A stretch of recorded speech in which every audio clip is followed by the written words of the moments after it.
हम चाहते हैं कि ये जो भी विरोध हो रहा है उसका समाधान निकले।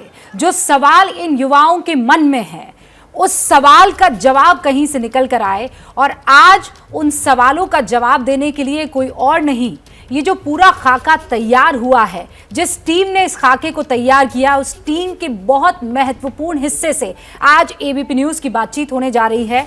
सर हमारे साथ मौजूद हैं। सेना में भर्ती की अग्निपथ योजना को लेकर जो विरोध हो रहा है, जगह जगह हिंसा हो रही है, उस योजना को लेकर हर सवाल का जवाब देने के लिए हमारे साथ इस वक्त अग्निपथ योजना को बनाने वाले additional secretary lieutenant general Anil Puri जुड़ चुके हैं। और आपको मैं ये बता दूं कि जब हेलीकॉप्टर हादसे में जनरल विपिन रावत शहीद हो गए थे, तब डिपार्टमेंट ऑफ मिलिट्री अफेयर्स का जो कार्यभार है वो जनरल अनिल पुरी के कंधों पर आ गया था, पूरा जिम्मा, और इन्हीं के नेतृत्व में अग्निवीर योजना का पूरा खाका तैयार किया गया है।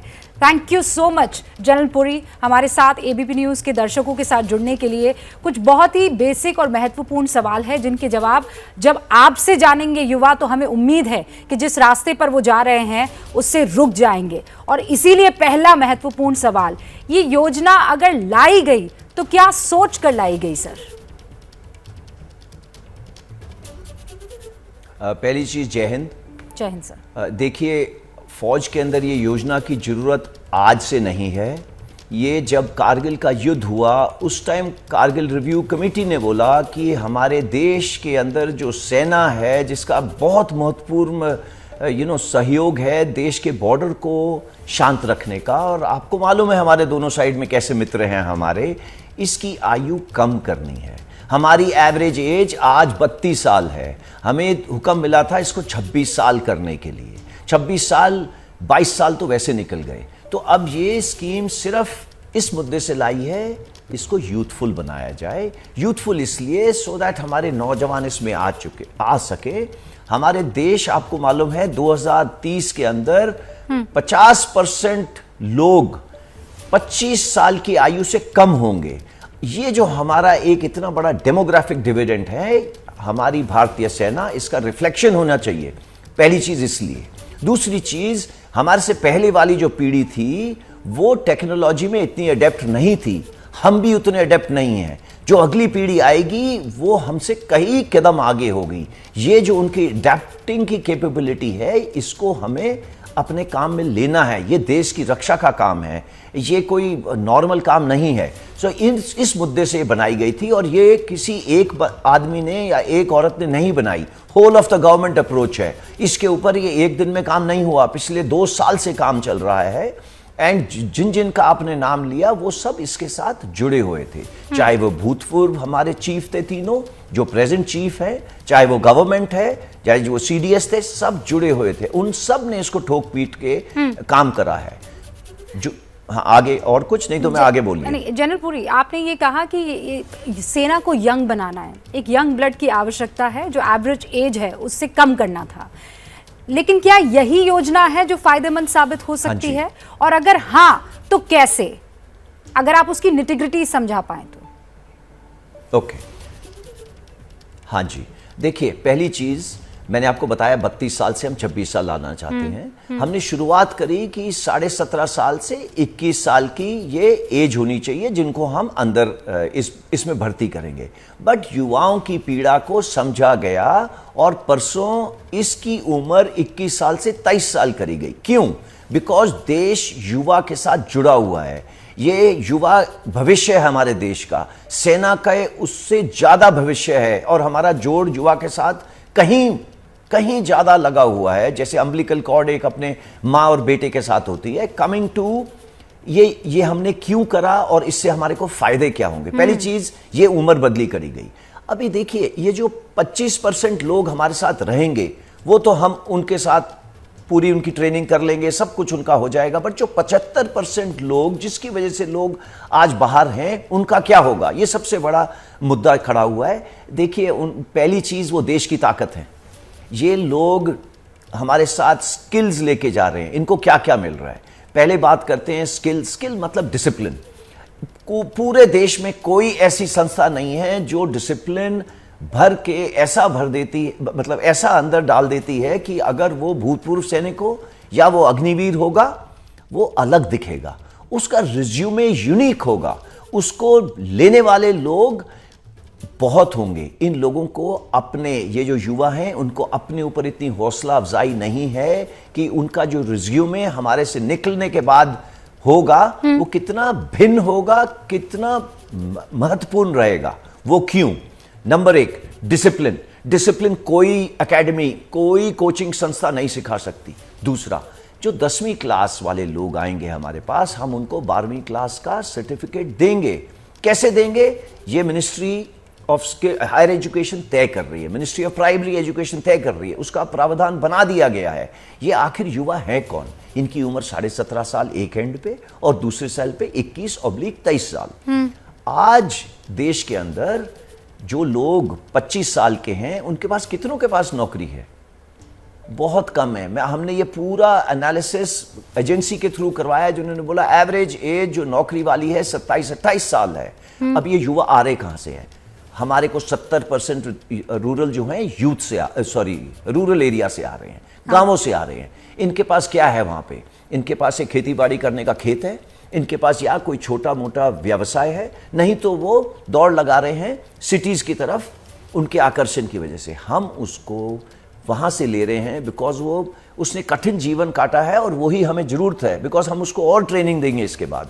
जब ये हमारे पास ट्रेनिंग कर लेगा, इसके पास तकरीबन 12 लाख रुपए अलग होंगे।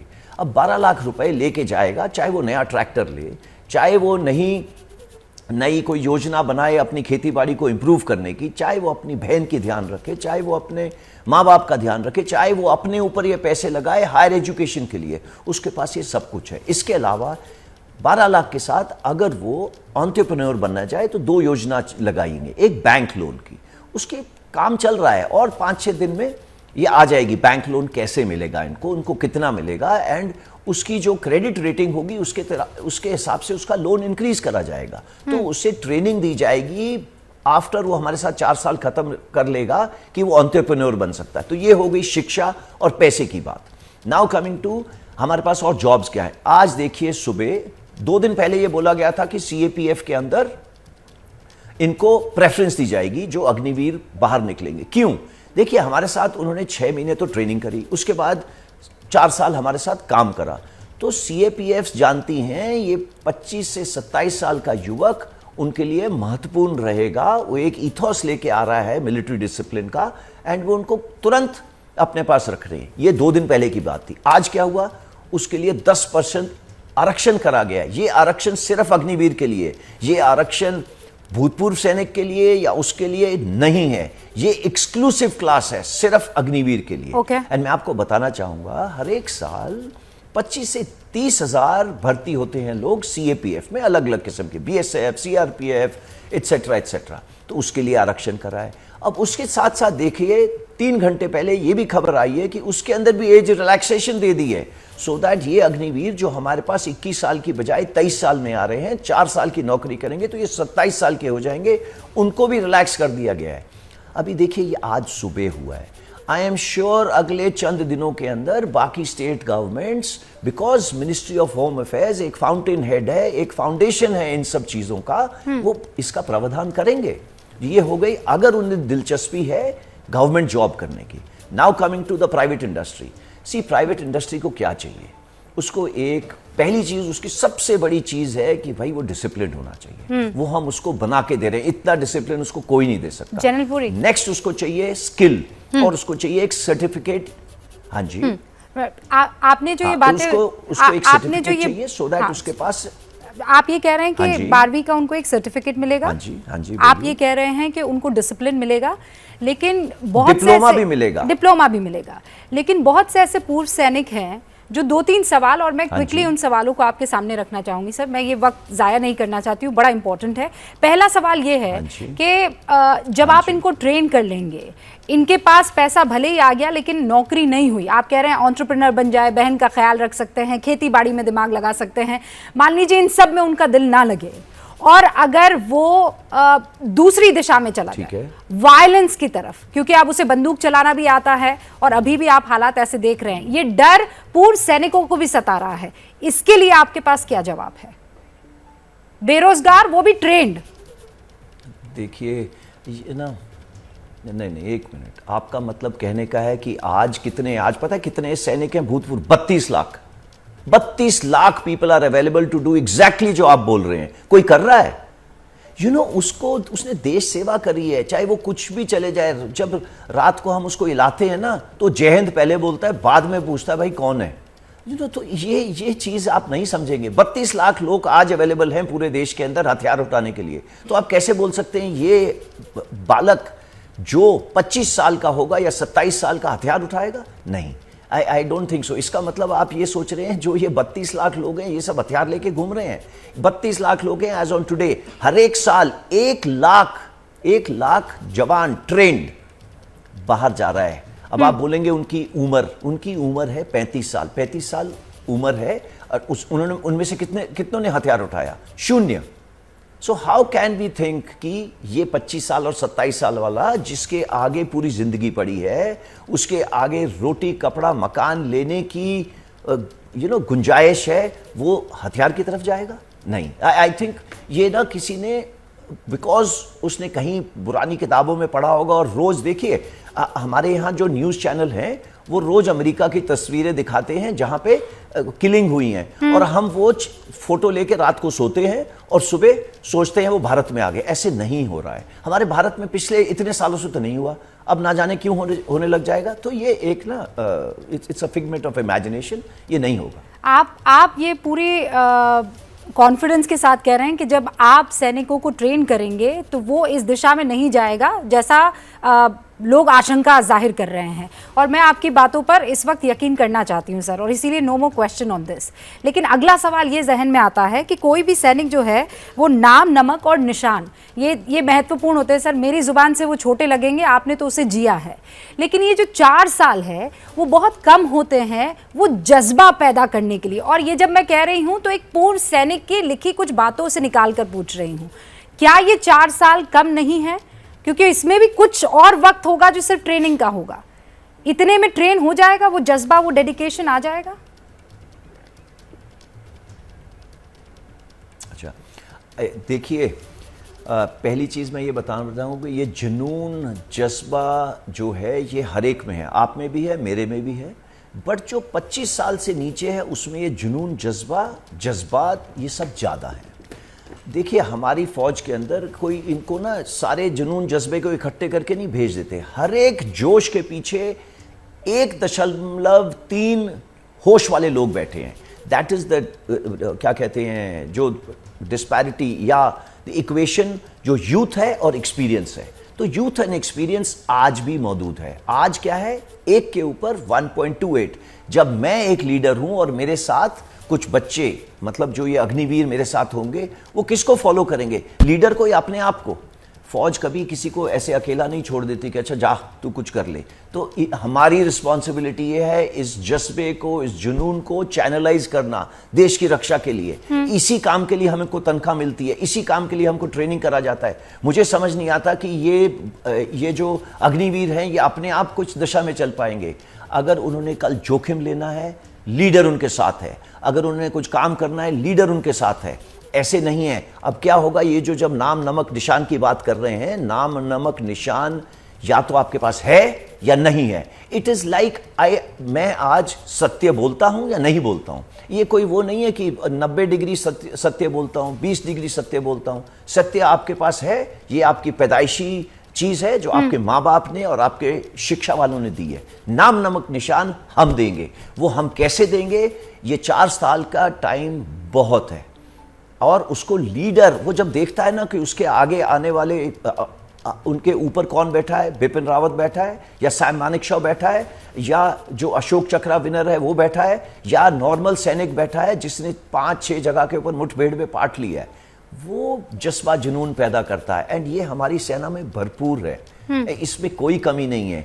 चाहे वो कमराडरी हो, चाहे वो टीम बिल्डिंग हो, ये सब उनको सीख जाएगा।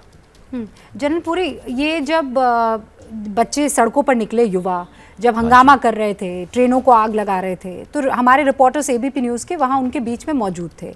तो जब उनसे ये सवाल पूछा गया कि ये क्यों पसंद नहीं आ रहा है, तो उनमें से बहुतों ने ये कहा कि मैं 8 साल की ट्रेनिंग के बाद क्या सिर्फ 4 साल के लिए जाऊंगा सेना में? ये कैसे कोई मेरे साथ इतना अत्याचार कर सकता है कि मैंने जिंदगी के 8 साल दिए और वो मुझे सिर्फ 4 साल देंगे? इसका क्या जवाब होगा? अच्छा, मेरे को एक बात बताइए, हमारे पास इतने सारे मेडिकल कॉलेज हैं देश में, तो यहाँ पे तो हम मेडिसिन करवा नहीं पाए, हम यूक्रेन रशिया में भेजते रहे अपने बच्चों को। मैं मात्रा भी नहीं बताना चाहूँगा कितने करोड़ उन्होंने खर्च करे। वो वापस आए देश के अंदर, हम उनसे दोबारा एग्ज़ाम ले रहे हैं, उनको भी नहीं पता कि उनको कल नौकरी मिलेगी, वो हमें मंजूर है। नंबर 2, 14 जून को 10 लाख जॉब्स का ऐलान हुआ। हम तो सिर्फ 50,000 जॉब्स का ऐलान कर रहे हैं। मुझे समझ नहीं आता वहाँ क्यों नहीं जाना चाहते। वो गवर्नमेंट जॉब्स ही हैं, ये जो 10 लाख हमारे सेंट्रल गवर्नमेंट ने ऐलान करी है। नाउ कमिंग टू 8 साल नौकरी। ऐसा है, भर्ती होने के लिए ना, अगर उसे 8 साल की ट्रेनिंग की ज़रूरत पड़ रही है, सो कुछ तो नुक्स है उसके अंदर, नंबर 1। नंबर 2, हमारे पास हमने किसी बच्चे को ये नहीं बोला कि तू हमारे पास आएगा और तेरी ट्रेनिंग कितने साल करी है वो होगा, पूरा मेरिट के ऊपर है। आज भी फौज के अंदर हर एक वैकेंसी, अगर आप बोले कि अग्निपथ स्कीम नहीं चल रही, हर एक वैकेंसी के ऊपर 20 से 25 बच्चे आते हैं। उन्हीं सब कोचिंग एकेडमी से या उनसे निकल के आ रहे हैं। तो 24 बच्चे तो आज भी निराश जा रहे हैं। एक ही आ रहा है हमारे पास उनमें से। जब हम रैली लेते हैं ना, तो आप मुझे पता नहीं गए होंगे या रैली में, नहीं ऐसा होता है जैसे कोई इलेक्शन का वो बिल्कुल कह रहा जमका, हाँ। मतलब पूरा जमघट इकट्ठा हुआ हो, ऐसे होता है ना। तो उसमें से एक बालक को लेते हैं, 24 तो जा ही रहे हैं। और मुझे समझ नहीं आता, हम तो 4 बालक में से बोल रहे हैं, एक ले रहे हैं और बाकी तीनों को इतना होनहार बना रहे हैं, उनका रिज्यूमे इतना यूनिक करेंगे कि वो आगे आने वाले टाइम पे, चाहे वो टाटा हो, चाहे वो अंबानी हो, चाहे वो CAPF हो, उनको मेरे हिसाब से तो पूरी बाजू खोल के इनवाइट करेगा। जनरल, मुझे एक बात, एक चीज और बोलना चाहूंगा। सर पहले आप बोलिए। एक चीज बोलिए, आप बोलिए। अच्छा, देखिए ऐसा है कि हमारा सबसे बड़ा मुद्दा है डिसिप्लिन। यू सी, आप भी अभी विरोध और विनाश की बात कर रहे थे चंद मिनट पहले। विरोध खुशी से करिए, विनाश नो वे। हमारे पास रत्ती भर 1% भी उसके लिए स्पेस नहीं है। सो मैं उनसे फिर भी अभी प्रार्थना करना चाहूँगा, गुंजाइश, हमारे साथ जुड़ना है। फॉरगेट अबाउट विनाश, हमारे साथ जुड़ना है। फॉर हेवन सेक जाके अपनी फिजिकल ट्रेनिंग शुरू करिए, अपने सर्टिफिकेट डिजी लॉकर में या जहाँ पे भी रखें, निकालना शुरू करिए। बिकॉज और 2 दिन के अंदर तो ये काउंटर खुलने वाले हैं, उनको इनरोलमेंट करने की ज़रूरत है। सो एंड फिजिकल ऐसे करके नहीं हो जाता। 2 साल हम सब ने देखा है, हम कोविड के थ्रू गए हैं, हमारी फिजिकल हालत, हमारी मेडिकल हालत सबकी ऊपर नीचे हुई है, क्योंकि हमने बहुत समय घरों में निकाला है। मैं उनसे फिर से अपील करूँगा कि प्लीज़ बाहर जाओ, अपना खेतों के अंदर दौड़ो, रेलवे ट्रैक के साथ में दौड़ो। हम सब दौड़ के यहाँ तक पहुँचे हैं, टेबलों पे बैठ के नहीं पहुँचे, और कम से कम पत्थर भेज के तो बिल्कुल नहीं पहुँच सकते। आजकल के ज़माने में जब AI, आर्टिफिशियल इंटेलिजेंस आ गई है, मेरा एक आधार कार्ड है, आपकी फ़ोटो आधार कार्ड के साथ 2 मिनट में जुड़ेगी, 3 मिनट पर ही नहीं लगेंगे। एंड ये पूरी प्रथा जो है पुलिस वेरिफिकेशन पे चलती है। There is no other way, because discipline की बुनियाद के ऊपर ही पूरी फौज खड़ी है। तो हम इस बुनियाद की नींव पे चोट मार रहे हैं बाय डूइंग विनाश। आई एम सॉरी, विनाश नॉट एक्सेप्टेबल। तो आप इन तमाम लोगों को क्या कहना चाहते हैं, खासकर जो बोगियों में आग लगा रहे हैं, जो जगह जगह आगजनी कर रहे हैं? क्योंकि कहा जा रहा है कि ये वही लोग हैं जो कसम तो खा रहे हैं देश की रक्षा की, लेकिन सबसे ज़्यादा चोट जो है वो देश की संपत्ति को पहुंचा रहे हैं। देखिए, पहली चीज़, हम बिल्कुल क्लियर हैं, ये बोगी को आग लगाएं, एक पत्थर को देखें, एक औरत की तरफ नज़र उठा के देखें, हम नहीं लेंगे, सवाल ही नहीं उठता लेंगे, नंबर 1। नंबर 2, मैं ये सारे लोग भर्ती होने वाले हैं ये कभी नहीं मानूंगा। ओके, इसमें 3 किस्म के लोग हैं। एक वो लोग जो उकसा रहे हैं, क्योंकि 2 साल से भर्ती की प्रथा बिकॉज ऑफ कोविड बंद रही है, उनको उकसा रहे हैं और ये मतलब उनकी बातों में आ रहे हैं। नंबर 2 वो लोग हैं, आप बताइए, कोचिंग एकेडमीज हमारे देश में कितनी हैं? सी दिल्ली को छोड़ दो, यहाँ पे सिर्फ आईएएस की कोचिंग एकेडमी है, पूरे देश में भरी हुई हैं कोचिंग एकेडमीज। अब उन लोगों ने इन बच्चों से पैसे वैसे लेके बैठी हुई हैं और उनको आश्वासन दे रहे हैं 1 साल 2 साल 3 साल जितनी देर का भी उन्होंने आश्वासन दिया है, आश्वासन दे रहे हैं जिनकी नींव के ऊपर चोट लगी है बिकॉज ऑफ जो भी नया सिस्टम बना है, वो लोग इनको उकसा रहे हैं। मेरा उनसे भी गुजारिश है कि आगे आने वाले टाइम में, आज तो हम 40-50 हज़ार ले रहे हैं, 5वें साल से ये भर्ती 1 लाख पे जाने वाली है। कोचिंग एकेडमीज़ को आने वाले टाइम में बहुत ज़्यादा अग्निवीर मिलेंगे जो उनके पास आएंगे। एंड देखो हमें क्या ज़रूरत है, हमें बेस्ट की ज़रूरत है। बेस्ट मुझे नहीं ज़रूरत है, देश को ज़रूरत है। देश को ज़रूरत इसलिए बिकॉज उसने जाके देश की रक्षा करनी है। So we want the best. And best कैसे आएगा? सिलेक्ट करने से। एंड ये कोई पहली बार एक्सपेरिमेंट नहीं हो रहा देश के अंदर। आप अमेरिका का पढ़ लीजिए, चीन का पढ़ लीजिए, रशिया का पढ़ लीजिए, इजराइल का पढ़ लीजिए, सब देशों में ये है मल्टीपल एंट्री सिस्टम। हम तो सिर्फ 2 एंट्री की बात कर रहे हैं, वो लोग मल्टीपल एंट्री लेते हैं 1 साल के लिए, 2 साल के लिए, कोई 3 साल के लिए। हम तो सिर्फ सिंपल 2 ही एंट्री बोल रहे हैं। एक परमानेंट जो हमारे साथ 25% रहेंगे और जो 75। हाँ जी जनरल सूरी, तो क्या अब नौकरी नहीं है सेना में? अगर सामने वाला आना चाहता है तो वो नौकरी के लिहाज से ना आए, वो देश की रक्षा के लिहाज से आए। अब ये एक नौकरी भर नहीं है जैसा देश के युवा इससे पहले सोचा करते थे। देखिए ये जज्बा है, ये नौकरी नहीं है। अगर आप में जज्बा नहीं है तो आप जान नहीं दे सकते। दैट जज्बा हैज़ टू बी देयर। इसीलिए हमको यूथ चाहिए, जुनून, जज्बा, इसके एंड बाकी काम हम करवा लेंगे। एक कैसा भी आप आदमी भेज दीजिए हमारे पास या औरत भेज दीजिए तो टेढ़ा है, ऐसा है, वैसा है, बाल लंबे हैं, वैसे खड़े होता है, हम सबको सीधा कर लेंगे। हम उसको जो काम करना है देश के लिए वो करवा लेंगे।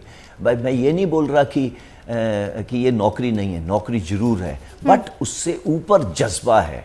जज्बा जरूरी है हमारे काम के लिए। इतना आसान नहीं है अपनी जान देना या अपने कोई गोली खा लेना और फिर बोलना अच्छा ठीक है मैं चंद दिनों में ठीक हो जाऊंगा। इसके लिए थोड़ी सी माइंड की डेवलपमेंट चाहिए। तो आप प्लीज़ मेरे मुंह में ये वर्ड मत डालिए कि नौकरी नहीं करेंगे, नौकरी खुशी से करें। हाँ, लेकिन जज्बे के साथ करें सर। मैं एक और सवाल पूछना चाहती हूँ और वो सवाल ये है कि ये जो टीओडी योजना है ये सिर्फ सैनिकों के लिए क्यों लागू है, ये अफसरों के लिए क्यों लागू नहीं है? ये सवाल पूछा गया है कि अगर 4 साल में सैनिक या जवान तैयार हो सकते हैं तो अफसर नहीं तैयार हो सकते। ओके, सो देखिए, पहली चीज़ मैं आपसे गुजारिश करूंगा, आपसे ही नहीं, जितने भी टीवी चैनल हैं इसको टीओडी मत बोलिए। टीओडी ये है ही नहीं, ये अग्निपथ है, इंडियन प्रॉब्लम इंडियन सोल्यूशन। तो टीओडी का नाम हमने बिकॉज हम सारा दिन देखते रहते हैं कि अमेरिका में क्या हो रहा है। देखिए, जो अमेरिका में फोर्सेस बैठी रहती हैं और अगर वो इराक में जाती हैं या अफगानिस्तान में जाती हैं तब उसको टूर ऑफ ड्यूटी माना जाता है। ये यहाँ पे हम ना टूर कर रहे हैं ना कुछ कर रहे हैं, हम अपने देश की रक्षा कर रहे हैं। So this name tour of duty आपके रैम में से डिलीट कर देना चाहिए। Okay, number 1। Number 2, coming to ये जो युवा होंगे ये मतलब हमारे साथ कैसे आगे काम करेंगे। ऑफिसर्स के लिए ये जिस दिन से हमारी इंडिपेंडेंस हुई है, आपने सुना होगा इमरजेंसी कमीशन 2 साल के लिए आए थे। ओके, चले गए। कौन है ये? सब लोग वो हैं जो यहाँ पे इस देश के डिफेंस सेक्रेटरी बने, गवर्नर बने छत्तीसगढ़ के, उन्हें सेना मेडल गैलेंट्री मिला, वो हमारे साथ 2 साल के लिए आए थे फिर चले गए। आज जो आईएएस का रिजल्ट आया है उसमें 7वां बच्चा जो है एयरफोर्स का है, जवान था। ओके, तो ऑफिसरों के लिए तो ये टूर ऑफ ड्यूटी नहीं बोला गया, उसको शॉर्ट सर्विस कमीशन बोला गया। शॉर्ट सर्विस आए फिर चले गए, वो भी ऐसे ही आए थे, उनकी ट्रेनिंग अवधि भी इतनी थी 9 महीने। ओके, और वो थी कई साल पहले। आज जो युवक आ रहा है उसको भी उतनी ट्रेनिंग की जरूरत नहीं है बिकॉज वो टेक्नोलॉजिकली हम लोगों से कहीं आगे है। हमारे जो पूर्वज खुराक लेते थे हम उनसे अच्छा खा रहे हैं आज, आगे आने वाले लोग उससे अच्छा खाएंगे। जब अच्छा खाएंगे तो उनकी परवरिश ज़्यादा अच्छी होगी, परवरिश ज़्यादा अच्छी होगी तो ऑब्वियसली उसको ट्रेनिंग के लिए कम टाइम चाहिए। उसकी जो टेक्नोलॉजिकली अडेप्ट करने की जो क्षमता है वो भी ज़्यादा है। तो ऑफिसर्स के लिए ये हमेशा चल रही थी, आ रहे थे और जा रहे थे। सिर्फ तादाद कम थी तो किसी ने शोर नहीं मचाया। एंड इसलिए ये चल रही थी। अभी भी आई एम वेरी क्लियर, ये शोर जो अग्निवीर वाले हमारे प्रोस्पेक्टिव कैंडिडेट्स हैं वो नहीं मचा रहे। ये आप जैसे या मेरे जैसे लोग जो पीछे खड़े हैं वो इन बेचारे अल्हड़ बच्चों को धक्का आगे दे रहे हैं और ये आप और मेरी बातों में आ रहे हैं। सर, आपने कहा कि 10% आरक्षण का ऐलान हो गया है, क्या ये पहले नहीं हो सकता था? इसके बारे में पहले क्यों नहीं सोचा गया? और दूसरा इसी सवाल का दूसरा हिस्सा है, क्या ये लिखित में दिया जा सकता है? जैसे 4 साल बाद बाकी जो केंद्रीय सुरक्षा बल है उनमें इनको नौकरी मिल जाएगी, लिखित में दें तो आज ये मामला खत्म हो जाए। कई ऐसे लोग हैं जो ये कह रहे हैं। अच्छा, पहली चीज़ तो आप भी मेरे को लिखित में ये दीजिए कि मैं आपको लिखित में 10% दूं और ये सब लोग गायब हो जाएंगे। ओके, ये आप, मुझे पता है अभी आप स्माइल करेंगे और ये आप मेरे को जवाब नहीं देंगे, कोई बात नहीं। But let's come to this 10% आरक्षण। देखिए, कोई मैंने नहीं दिया है ये आरक्षण, ये गवर्नमेंट ने दिया है, and none other than the home minister. So ये हो गया एंड इसकी लिखाई पढ़ाई आ जाएगी एक दिन के अंदर। ये आरक्षण सिर्फ अग्निवीर के लिए है। ओके, 4 साल के बाद नहीं, आज से 4.5 साल के बाद अब ये लोग आएंगे, ये इनके लिए जगह मुकर्रर करी गई हैं। अब आप मुझे आश्वासन दीजिए कि ये कल सब गायब हो जाएंगे, बोलिए ना। नहीं जनरल पुरी, आप ये कह रहे हैं कि 10% जो पहले था उसके बाद और 10% है, तो क्या ये कुल 20% आरक्षण हो जाएगा या नहीं? जो पहले से चल रही व्यवस्था है वही है? नहीं, एक मिनट। पहले तो अग्निवीर थे नहीं, ना अग्निपथ था, ठीक है। तो ये स्कीम लॉन्च करी गई 14 तारीख को। देखो, 14 तारीख को ये तय करा गया था कि 14 तारीख से 15 तारीख ऑनवर्ड्स इसकी एक प्लान बनाई गई थी, योजना बनाई गई थी कि पहले इंटेंशन दी जाएगी, फिर इसको एक्शन में कन्वर्ट करा जाएगा। इंटेंशन दे दी 15 तारीख को सुबह, ये इंटेंशन दे दी थी होम मिनिस्ट्री ने, गवर्नमेंट ऑफ इंडिया ने, कि हम प्रेफर करेंगे अग्निवीरों को जो अग्निपथ स्कीम से निकलेंगे हमारे साथ काम करने के लिए। ये बहुत लोगों ने आश्वासन दिया। हाउएवर विद इन 2 दिन ये दिया गया एक्शन पॉइंट कि 10%। नाउ कमिंग टू 10%, वो 10% ये 10% are connected to Agniveer, Agnipath. इसको ना हमें ज़्यादा बाल की ना खाल उठाड़ेंगे, ये मेरे हिसाब से तो question is not valid, because ये बना ही सिर्फ अग्निपथ के लिए 10%। सो नहीं सर, मैं इसलिए आपसे कह रही हूँ आना ही नहीं चाहिए आशंका। सैनिकों को लेकर 10% पहले से था, तो फिर ये जब निकलेंगे तब ये भी पूर्व ही सैनिक के बैच के साथ निकलेंगे, और इसीलिए ये क्लैरिटी जरूरी थी, and that is the reason I put for the question, ताकि ये क्लैरिटी आ जाए। आप ये कह रहे हैं कि ये जो है वो अग्निवीरों के लिए है। एब्सोल्युटली,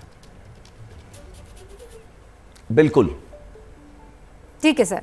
अब 4 साल के बाद नौकरी मिलेगी, इसकी क्या गारंटी है? नहीं, ये जो गारंटी है ये वो डिसिप्लिन से आएगी, ये गारंटी जो जज्बा आप उनमें पैदा करेंगे उससे आएगी। देखिए, उसके पास इतने राह होंगे। मैं पहली चीज़ मैं आपको दोबारा दोहरा रहा हूँ, 25 से 27 साल के बीच में आप जाके किसी से भी पूछ लेना, भाई आपके पास नौकरी थी क्या? हम उससे पहले कर रहे हैं। और मैं 10वीं क्लास के बच्चे को हम लोग ले रहे हैं, हम उसको 12वीं क्लास का सर्टिफिकेट दे रहे हैं। इसका मतलब उसके 2 साल तो ज़िंदगी के वैसे ही जाने थे करने के लिए। कैसे करेंगे, क्या होगा, ये नहीं कि हम एक क्लासरूम खोलेंगे और इनसे लड़ाई करवाने के अलावा क्लासरूम करेंगे, ऐसा कुछ नहीं होगा। हम उससे पूरा काम लेंगे, उससे पूरी ट्रेनिंग लेंगे। ट्रेनिंग बहुत कठिन होगी, हमारे साथ जो काम कर रहा है वो डबल कठिन होगा। He should be prepared mentally. इसीलिए जुनून, जज्बा, ट्रेनिंग, इसी बुनियाद के ऊपर उसका डिसिप्लिन आएगा, वो हम कर लेंगे।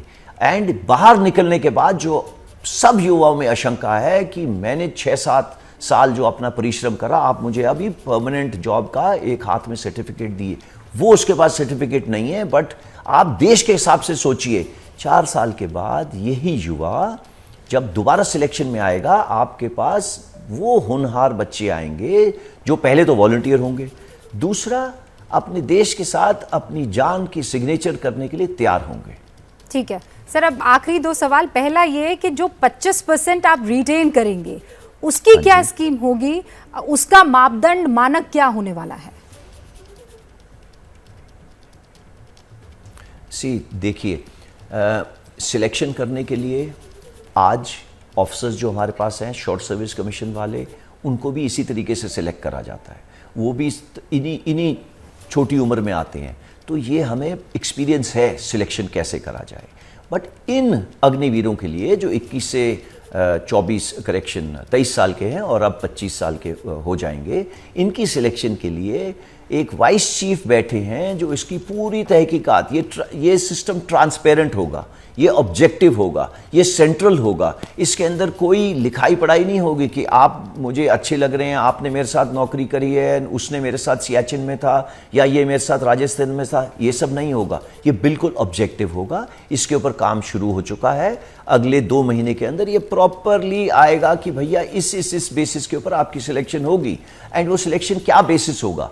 आप फायरिंग ठीक करोगे, आप दौड़ भाग ठीक करोगे, आपका चाल चलन ठीक होगा, यही सिलेक्शन सिस्टम हो गए और कई और चीज़ें। बट ये ऑब्जेक्टिव होगा। इसके अंदर ये नहीं होगा कि आपने मेरे को फ़ोन करा या मैंने आपको फ़ोन करा, वो सब नहीं चल सकता। बिकॉज ये सेंट्रल होगा। इनके ऊपर नाम भी नहीं पता चलेगा कि आप अग्निवीर, अगर अग्निवीर एक्स है तो आपका नाम आ रहा है, आपका वहाँ पे नंबर लिखा जाएगा 1। तो जब सेंट्रल सिस्टम बताएगा, यही बताएगा 1, 27, 24, 110, वो रोल नंबर आएंगे और उनको बता दिया जाएगा। सर एक और सवाल है, और दूसरा सवाल आपका? हाँ, तो मैं सर 2 और सवाल जोड़ने वाली हूँ, क्योंकि आप जिस तरीके से बातें रख रहे हैं इस वक्त देश आपको सुन रहा है। कहा ये जा रहा है कि, और ये सिर्फ कहा जा रहा है, मतलब ये कोई पुख्ता तौर पर प्रूव नहीं हो पाया, लेकिन रूस भी इसी तरीके से सेना में भर्ती वहाँ पे कर रहा था। ऐसी स्कीम युवाओं में वो जज्बा और जोश नहीं पैदा कर पाई, और इसीलिए यूक्रेन में रूस की सेना को दिक्कत हो रही है। मतलब अब ये जो तिया पाचा हो रहा है, इस पर आपका क्या जवाब होगा? मेरे को एक बात बताओ, पहले तो भारत के युवा को आप रूस के युवा के साथ कंपेयर करके पहले तो उन्हें गाली खुद ही दे रहे हैं। प्लीज़ उनको मत धिक्कारिए, नंबर 1। नंबर 2, जो रूस ने ट्रेनिंग करी, उन्होंने उनको रखा एक लेवल नीचे। उन्होंने कंधा से कंधा लगा के नहीं बोला उसको, उसने बोला भाई आप 2 साल के लिए आ रहे हो और फिर चले जाना। ओके, सो इसकी कंपैरिजन मत करो। एंड रूस की आप स्टडी करना, उनकी उम्र क्या है एवरेज। ओके, हमारी एवरेज 25 साल, 50% लोग उससे नीचे होंगे। आप रूस की देखिए क्या है एवरेज एज। सो जुनून जज्बा कैप्चर करने की ज़रूरत है। उधर जुनून जज्बा है नहीं है, ऐसे वर्ड्स भी उनको आते हैं नहीं आते हैं। सो मेरे हिसाब से जो इंडियन प्रॉब्लम है, इंडियन जुनून है, इंडियन जज्बा है, इंडियन देशभक्ति है, वो कैप्चर नहीं कर सकते। और आपको एक चीज़ और मालूम होनी चाहिए, रूस वो रूस नहीं है जो 25 साल पहले था।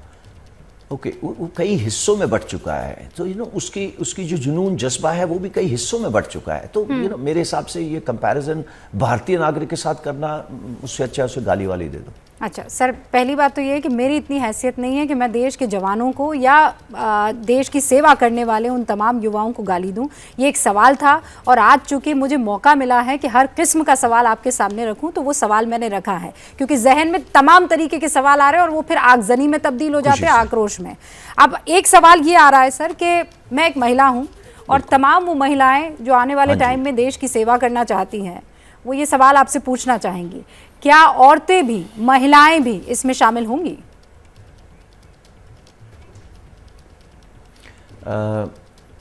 हमने अग्निपथ स्कीम के अंदर अग्निवीर औरतों को भी वेलकम करा है।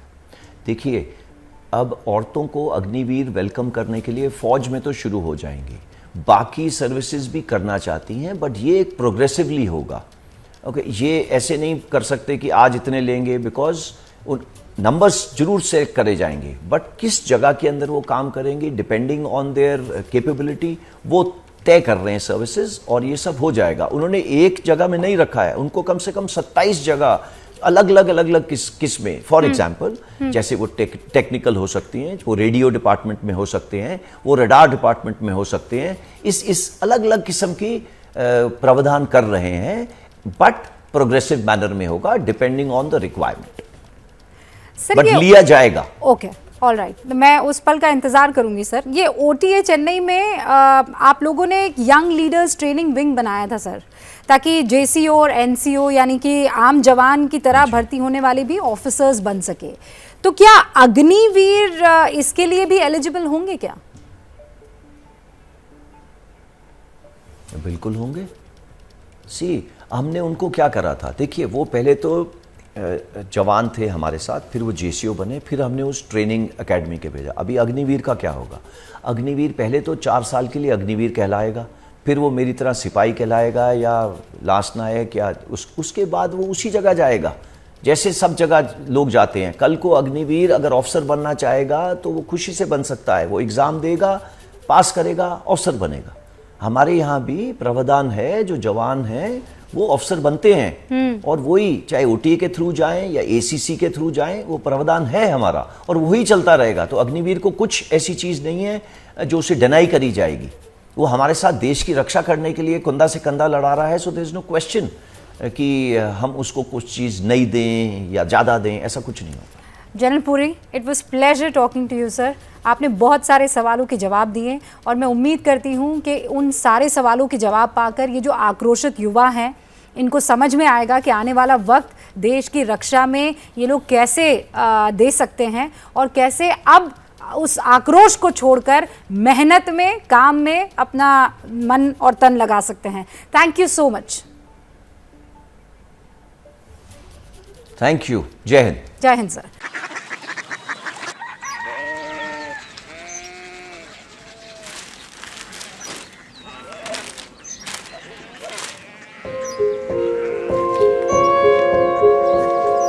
बाबा बाबा Korea city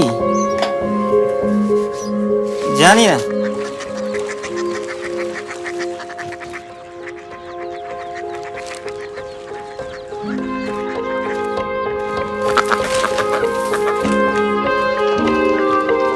Korea city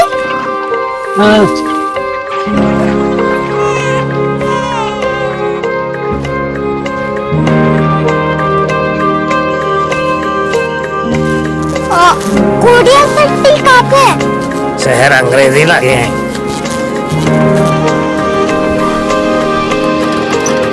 Korea city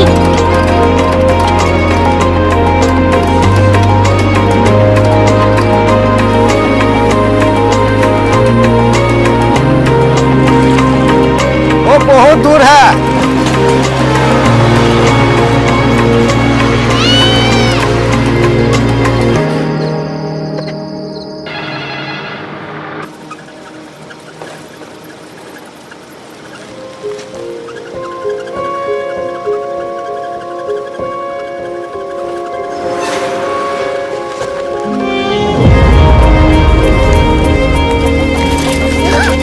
Korea city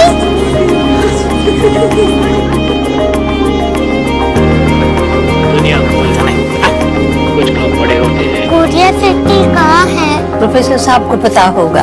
हो, ये छोटा वाला ग्लोब लगता है और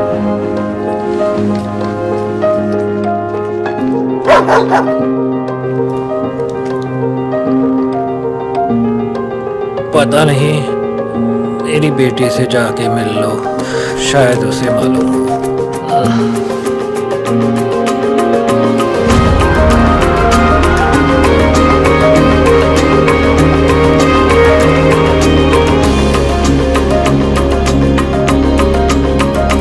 हाय,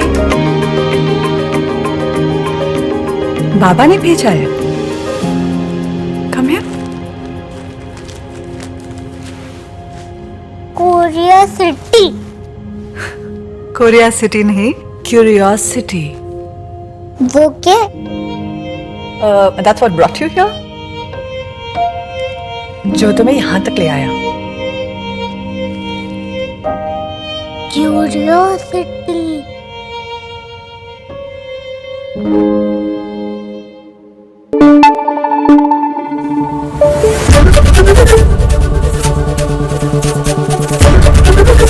एबीपी न्यूज आपको रखे आगे।